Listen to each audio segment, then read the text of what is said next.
Hello, I'm Christine Mundwa. Welcome to the program.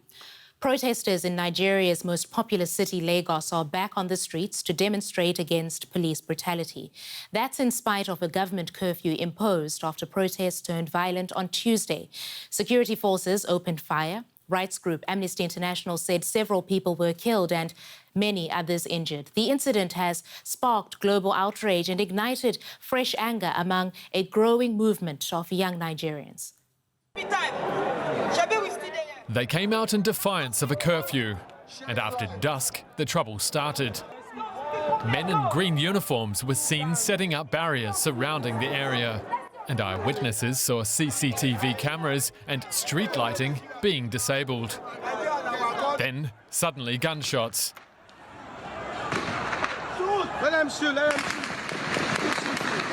Chaos ensued. People outside the toll gate started taking cover. Sit down! Well,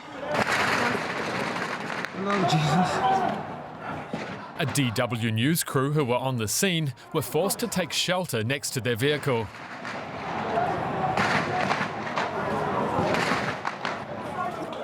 The army has denied responsibility, claiming reports of soldiers being involved were fake news. But footage of the shooting quickly made its way onto social media. Please tell people, people are having to run. They're shooting at them at the Lekki toll gate. The day after the shooting, and Nigeria is in shock. The government has promised an investigation into what happened, but protesters don't have too much trust in authorities at the moment.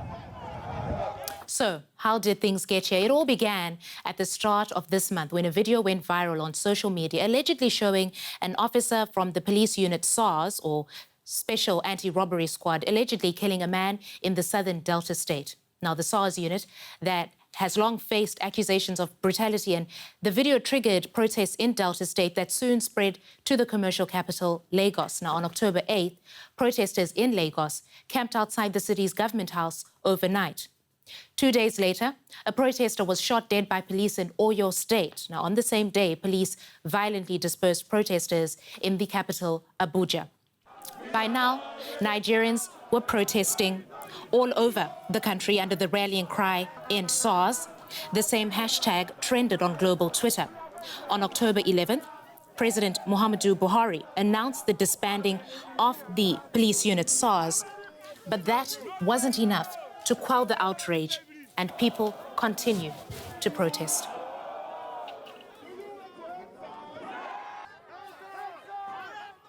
Let's go over to DW's West Africa correspondent, Fred Muvunyu. He is in Lagos. Hi, Fred. These protests began over police brutality, but it's about more than that now, isn't it? Yeah, you're right, Christina. The protests, as you mentioned, they started when protesters were demanding the state to disband this police unit, and the government did just that. And then they went ahead to demand the reform of the police, the whole police in general. And the government promised that they are going to look into this. But then, Christina, there is a problem of mistrust, because the protesters are saying that we have been asking these changes for so many years and the government didn't do anything at all. And that's why the protesters continue to be on the streets demanding more. But also, if you really want to look at Nigeria, the current with this current situation, there is more problems than just this SARS police. There is corruption in security agencies. There is unemployment, and at the current this point of time, young people are so angry and they want to see things changing. Right. So, Fred, what have you heard from the protesters? Are they going to continue demonstrating? We know some were out today. Christina, this is unlikely. I mean, forget about what the incidents that happened last night where security forces opened fire against protesters and several people injured, and there are reports that actually others have been killed. They are not willing to stand down. There have been a couple of protests in the mainland of Lagos, where protesters, there have been running battles between the security forces and protesters. And this is happening at the time the government has imposed the curfew. So they are not willing to stop protesting until the government meets their demand. Okay, and very quickly, Fred, have we heard any reaction from regional bodies, ECOWAS, the AU, on the developments? That's a good question. There have been nothing completely. We have heard from Amnesty International, we have heard from Human Rights Watch, we have heard from EU commenting on these issues in Nigeria. We have even had the reaction from the UN Secretary General, but we haven't had anything from AU, from ECOWAS. And some people have been on Twitter actually mocking the president of Ghana, who is the current chair of ECOWAS, saying that during the protests after the killing of George Floyd, the Ghanaian president was one of the people that went out there to condemn the killing of George Floyd and also to claim the Black Lives Matter. But up to this moment, there is nothing from African bodies condemning what is happening in Nigeria. Okay, that's Fred Muvunyi in Lagos. Thank you, Fred. And for even more on this story, I'm joined by L. Nathan John. He is a Nigerian author. Welcome to DW News Africa. L. Nathan, what do you make of what we've been witnessing in your country over the last few weeks? Thank you. Over the last few weeks, we've seen a trust deficit devolve into an open confrontation with Nigerian security forces, enabled by the prominence of Lagos as the epicenter of this latest unleashing of violence by the Nigerian military. Unfortunately, this is straight out of the playbook of the Nigerian security forces.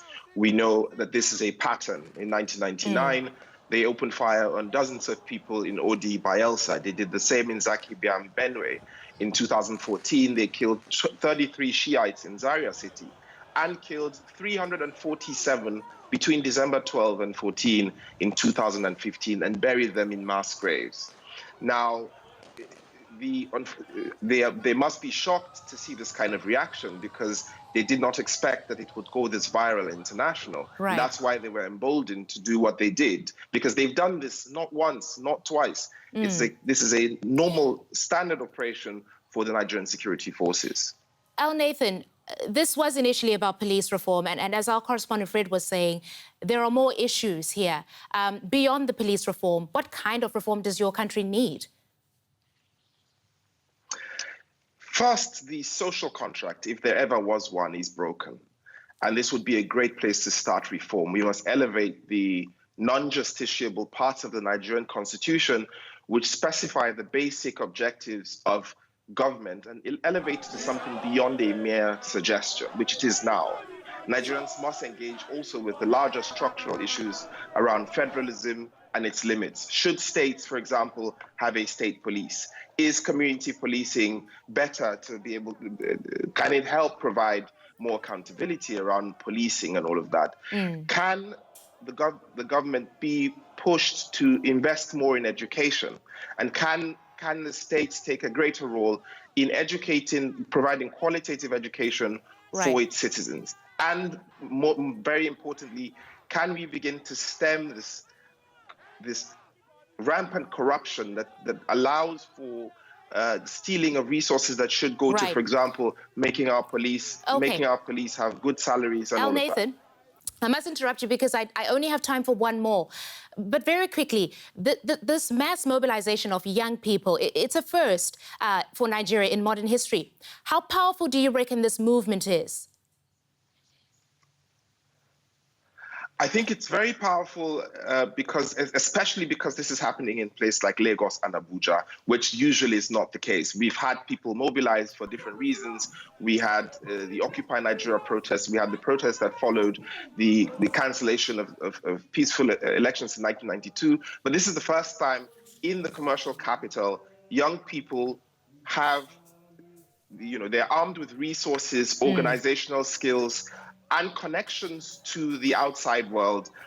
And we can record all of these things as they are happening, and we can have responses. I think this is a beginning and that the youth have tasted what it means to be able to hold their government to account. And if for nothing, this can set the tone for further holding government to account, to account, and pushing for greater and greater reform, because it is possible. It is possible to shine a light in this manner.